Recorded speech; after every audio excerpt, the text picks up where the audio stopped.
second class for C programming, and in today's section I will be discussing about variables and data types. So those who are watching my second class, I will also recommend you to watch my first class, that is all about basic concepts of C are discussed in my first class.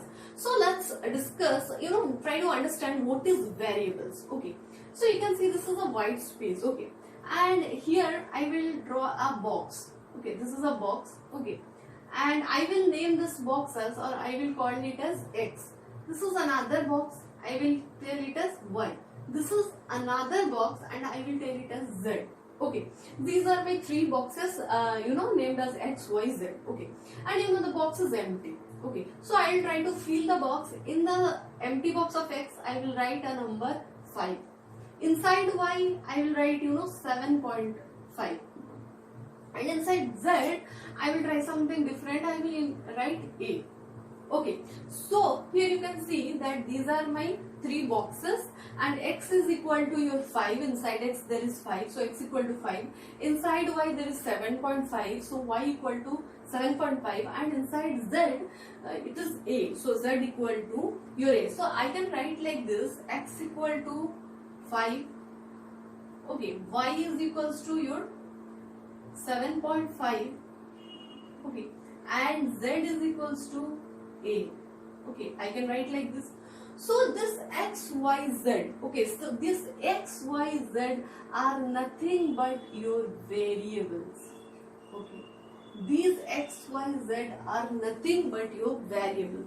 So in the program you can write, like, if you want to input, if you want to add two numbers, suppose you want to add two numbers, so you want there should be two numbers, so you can write like this: X equal to 5 and Y equal to 7.5. you have to write in this way. Okay, so declare in this way. You can say, you can tell your X, Y, Z are your variables. Okay, now let's proceed to some more details concept. Okay, so as I told, okay, this is my variables. So one more thing, like here I have inputted my 5, here 7.5, here 8. Okay, so for the ease of programming, like this is there is a three different things, like this is a number, this is a real number, and decimal number, and that is your character. So for ease of programming, what I will do, what XYZ want, that please give me a title, because this is a three variables and three are holding three different things. So please give me a title. XYZ wants, please give me a title, so that it will be easy for the programmer to recognize what is XYZ. Okay, so the for the ease of programming, they had given a title to XYZ, like if X is holding integers, or you can say mostly dealing with numbers. So what is the short form of integer? int. So it given a title to X, that it is int X. Okay, that's holding integer type variables. Okay, then Y is holding some decimal numbers. Okay, floating point numbers. So they told, okay, you take the title as float Y. You take the title as float. Okay, right, once again, float, FLOAT, float Y. You take this title. Okay, and this Z is holding a character, alphabet. So what's the short form of character? CHAR, char. So you take the title of char Z. Okay, so now three variables X, Y, Z, and their types. What are the types of data they are holding? It's holding integer type data, so it's int X. It's holding some decimal data, so it's float Y, and the last one is holding your characters, so that's the short form, that's char Z. So you got your three variables, and you also understood what are the three types of variable, or you can say three data types of variable. So you can say your int, float, and char are your three basic, or you can say your primary data types. Okay, and one more thing about it, that whenever you are this is a space, or this is a box or space reserved for int X variable, right? But there is a problem that whenever I am reserving this space, the X wants that whenever I will reserve this space for X variable, that how much space I need to reserve. Means he wants to ask this: I will reserve, whenever I declare a variable int X, how much space I will reserve? I will reserve this much space, or I will reserve this much space, or I will reserve this much space. This is a question, asked. So for that also, this is also a big problem, that how much space should be reserved for intakes. Okay, this are necessary things, like if more space will be reserved, it's waste away. So we need to specify how much space you want to reserve for X. So that's why what happened, for that also we need a size of that. Okay, we need a size of index. What should be the size of integer data type? This is the integer data type. So what should be type of size of it? For that, it is given that the size of integer data type should be 4. Okay. Next is in float, that should be also 4, because this is dealing with, both are dealing with numbers. Okay, so they think, okay, 4 is appropriate for them. 4 sizes, this is your size, 4 size is appropriate for them. So they told you take int, you take 4 size, and float you also take 4 size. And for the character what, simply having some alphabets, not a number, simply having some characters. So they tell, okay, you are small, so you take 1 as your size. Okay, so this is your basic data type as well as their size. Int size is your 4, float as your 4, and again character is your size 1. And one more important thing, that is, whenever you're doing this, like you are having your measurements, like you having your measurements, like 1 meter, 1 centimeter, or you can say 100 centimeter is equal to 1 meter. So this size also need its correct measurement. So in computer programming, or in the concept of memory of computers, the measurement for 4 is, in computer language, it is bytes. So you can say, like you are saying the 4 meter, 4 centimeter, you are telling 4 centimeter. This is the length of, suppose this will be the length of 4 centimeter, 4 meter. You are telling, in the same way, you are giving a measurement, like how much meter? It's 4 meter. Okay, only 4 does not signify anything. We need a measurement, right? For that also, this size also need a measurement. So it has given, okay, you take 4 bytes. Also this you take 4 bytes, as well as you take 1 bytes.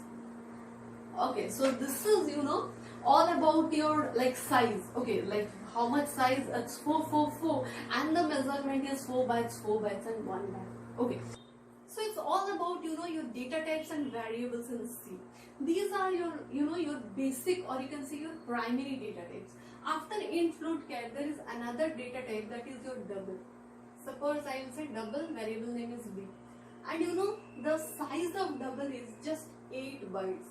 That's just the double of your float. Okay, and it can also hold decimal numbers like your float, but the range is much more than your float. Okay, after size, the next point about data types is the range.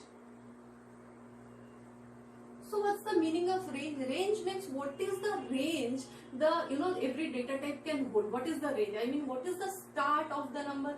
What is the end of the number every data type can hold? Or what's the limit? You can say what's the limit.